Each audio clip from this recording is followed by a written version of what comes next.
A'udzubillahi minasyaitonirrajim. Bismillahirrahmanirrahim. Assalamualaikum warahmatullahi wabarakatuh. Ahibbati fillah, dimanapun Anda berada, alhamdulillah, pada hari ini kita berada di tanggal 25 Ramadan 1441 Hijriah. Di tanggal ini juga, di tanggal 25 Ramadan ini 658 Hijriah, terjadi sebuah pertempuran yang sangat besar, yaitu pertempuran yang mempertemukan antara pasukan Mongol yang dipimpin oleh jenderalnya Ketbogo Nahyan dengan pasukan Islam di bawah dinasti Mamalik yang dipimpin oleh Sultan Saifuddin Qutuz dengan jenderalnya Sultan Baybars. Sebelum terjadinya pertempuran Ain Jalut ini, 2 tahun sebelumnya, kota Baghdad, pusat kekhalifahan Islam, baru saja jatuh dan dilulantakkan oleh pasukan Mongol. Setelah Baghdad jatuh, kemudian Mongol melirik negeri Syam, negeri yang sangat makmur.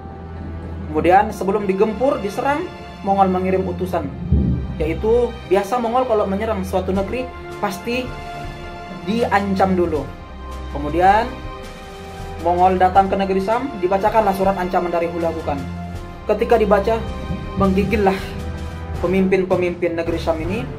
Akhirnya mereka menyerah karena mereka memang tahu kota Baghdad yang sangat makmur itu baru saja di bumi hanguskan. Tidak ada satu bangunan pun yang ditinggalkan oleh bangsa Mongol.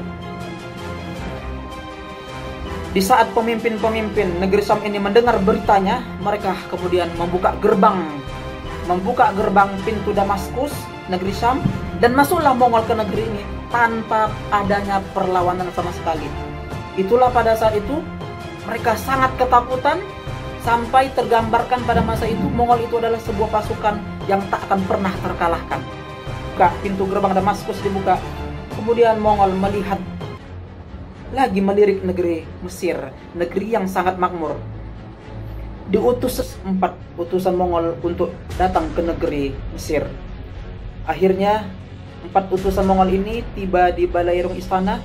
Kemudian dibacakanlah surat ancaman Hulagukan seperti biasanya. Dari Raja Maharaja, Raja Timur dan Barat, hai negeri Mesir, kamu harus tunduk. Kalau kamu ingin melawan, kamu tidak akan pernah menang. Kamu tidak akan bisa menang melawan pedang-pedang kami yang sangat tajam, yang telah membunuh saudara-saudara kalian di negeri Khwarizmi dan Baghdad. Kalian akan kami jadikan budak. Kalau kalian taat, kalian akan selamat. Begitulah kira-kira ancaman surat Mongol ini. Setelah Sultan Saifuddin Qutuz mendengar pembacaan surat ancaman ini, beliau murka, kemudian membunuh 4 utusan Mongol ini, dan kepalanya digantung di gerbang Bab Zuwailah, yang mana Bab Zuwailah ini pada masa itu sangat dekat ke pasar. Jadi orang-orang Mesir pada waktu itu ketika ke pasar heran. Mereka heran, kepala pasukan Mongol digantung. Jadi mereka pada waktu itu sudah tahu Mesir akan digempur oleh pasukan Mongol. Keluarlah pasukan Sultan Saifuddin Qutuz ini menuju lembah Ain Jalut.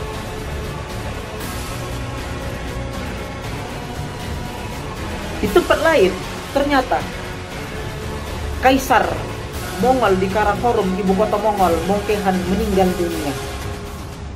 Kemudian Hulagukan ingin kembali ke Mongol dan meninggalkan pasukannya kira-kira kurang lebih 25.000 di bawah Jenderal Ketbogo.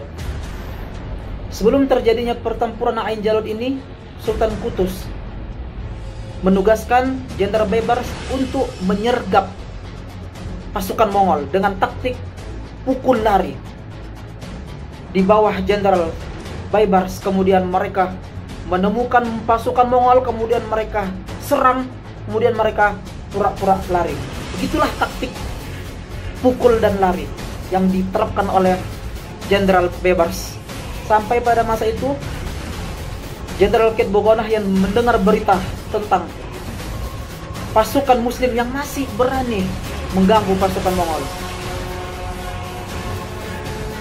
Jenderal Ketbogo kemudian terpancing dan mengejar pasukan Jenderal Baybars ini. Akhirnya mereka datanglah dengan 25.000 pasukan ini, datanglah mereka ke lembah Ain Jalut. Mereka tidak tahu ternyata sudah di balik bukit dan pohon-pohon di atas itu Sultan Saifuddin Qutuz dan para pasukannya sudah menunggu di sana. Ini terjadi peristiwa yang sangat mengejutkan para tentara Islam waktu itu. Sayap kiri pasukan Mongol waktu itu sangat kuat dan mereka menibas pasukan Muslim dan ingin menggulung pasukan Muslim.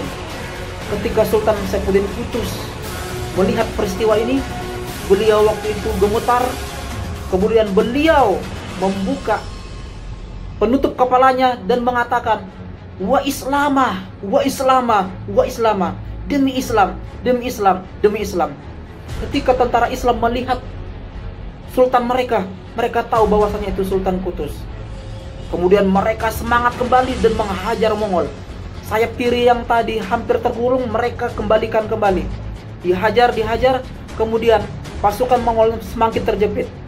Sebenarnya pada waktu itu pasukan Mongol bisa saja melarikan diri, tetapi Jenderal Kitbugo, beliau dengan gengsinya, tidak ada sejarahnya saya pernah lari dalam perang. Kemudian beliau, Jenderal Kitbugo, semakin menghajar, tapi karena memang tenaga Mongol sudah habis, dan dengan semangat yang dicambuk oleh Sultan Qutuz tadi, pasukan Muslim akhirnya bisa mengepung Mongol. Ketika Jenderal Kitbugo dibunuh pasukan Muslim, kepalanya dipisahkan dari badannya dan diangkat kepada pasukan Mongol. Pasukan Mongol waktu itu jatuh mentalnya dan moralnya, dan mereka ketakutan dan melarikan diri dari Ain Jalut. Mereka melarikan diri ke negeri Syam.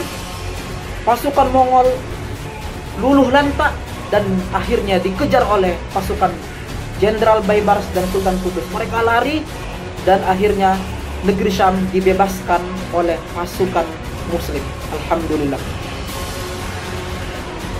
Ini adalah pertempuran yang sangat menentukan eksistensi umat Islam pada masa itu. Karena kalau Mesir pada waktu itu kalah, benua Afrika akan hancur, akan kena imbas pasukan Mongol.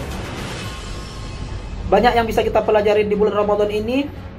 Semoga itulah hebatnya pasukan Muslim, khususnya pasukan Jenderal Baibars dan Sultan Saifuddin Qutuz. Mereka mengalahkan Mongol. Mereka menghapus mitos bahwasanya pasukan Mongol tak terkalahkan. Akhirnya Syam dibuka dan jatuh ke pangkuan pasukan Islam. Alhamdulillah. Sampai beritanya, setelah itu pasukan Mongol melarikan diri dan pergi ke Iran. Itulah berkah bulan Ramadan, kawan-kawan. Ayo kita manfaatkan bulan Ramadan ini. Semoga bisa menjadi ibrah. Muslim banyak menang di bulan Ramadan. Semoga cerita ini menjadi inspirasi bagi kawan-kawan. Ayo kita semangat, bangkit kembali pemuda Islam. Terima kasih atas perhatiannya. Terima kasih yang sudah nonton. Assalamualaikum warahmatullahi wabarakatuh.